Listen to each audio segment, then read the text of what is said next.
प्यारे बच्चों, PV genius academy में आपका स्वागत है। आज क्लास 9 का 7 लेसन चैप्टर का नाम है विश्व शांति के प्रयास हम लोग देखेंगे। इसमें समझने का प्रयास करेंगे कि विश्व में शांति के प्रयास के फलस्वरूप उठाए गए कुछ महत्वपूर्ण कदम।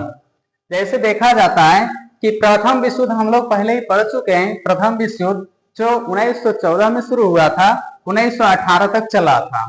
1914 में शुरू हुआ, 1918 में खत्म होता है। यह एक ऐसा युद्ध था जो विश्व के तमाम देश, लगभग सारे संसार के जितने भी देश था, प्रत्यक्ष या अप्रत्यक्ष ढंग से सब इसमें सम्मिलित हो चुका था।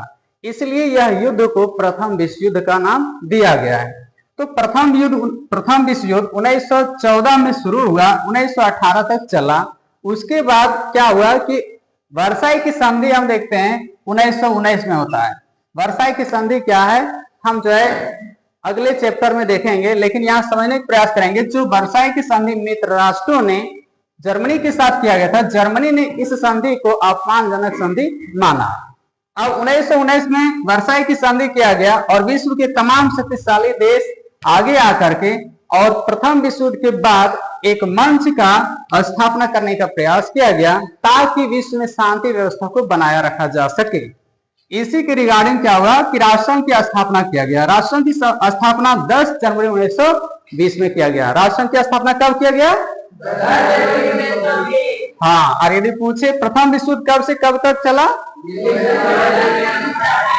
जी, 1914 में शुरू हुआ, 1918 में जाकर के समाप्त हो जाता है। प्रथम विश्व युद्ध में हम लोग पढ़े थे कि इसका तत्कालीन कारण क्या माना जाता है? सेराजुवा हत्या, हाँ, सेराजुवा हत्याकांड माना जाता है। तो अंततः जाकर के 1918 में समाप्त हो जाता है। वर्साई की संधि के तहत यह युद्ध समाप्त माना जाता है। लेकिन इस संधि के तहत उसके बाद देखते हैं राष्ट्रसंघ की स्थापना कर दिया जाता है। राष्ट्रसंघ की स्थापना यदि आपसे पूछे तो 10 जनवरी 1920 हो जाता है। लेकिन इस बात को समझना है कि राष्ट्रसंघ की स्थापना किया गया क्यों? तो क्यों किया गया था? विश्व में शांति व्यवस्था बनाए रखा जाए ताकि जो युद्ध हुआ, अच्छा बताइए, युद्ध जब भी होता है तो उसमें किसी का लाभ होता है? ज्यादातर जो है हानि ही हो जाता है। इसीलिए राष्ट्रसंघ की स्थापना विश्व के तमाम शक्तिशाली देशों ने किया ताकि फिर से ऐसा युद्ध ना हो। युद्ध जब भी होता है क्षति होता है।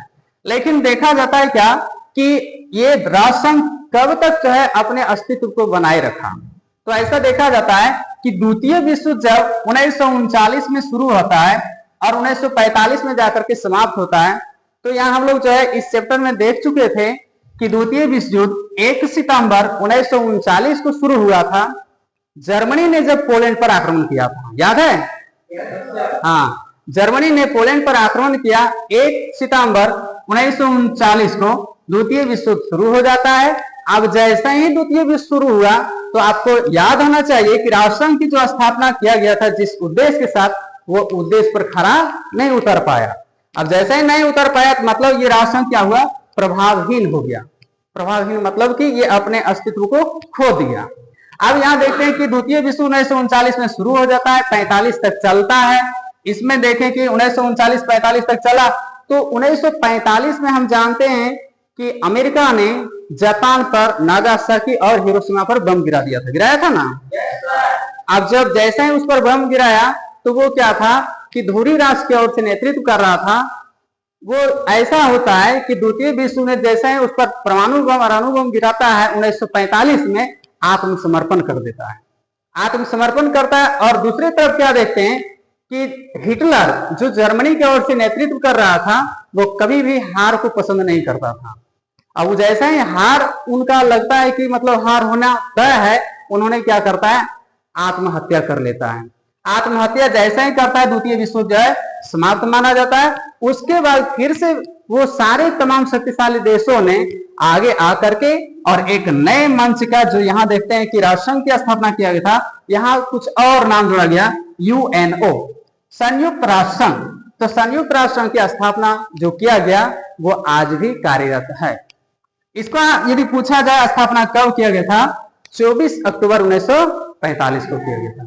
ठीक है, तो यदि पूछेगा, यहाँ 2 चीज हम लोग सीखे हैं। प्रथम विश्व युद्ध के बाद राष्ट्रसंघ की स्थापना किया गया, लेकिन राष्ट्रसंघ जब प्रभावहीन होते हैं द्वितीय विश्व युद्ध जब शुरू होता है ये अपना अस्तित्व खो देता है।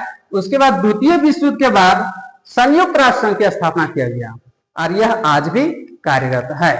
इसका विभिन्न सारा अंग है जो कि अगले हम लोग पाठ में पढ़ेंगे।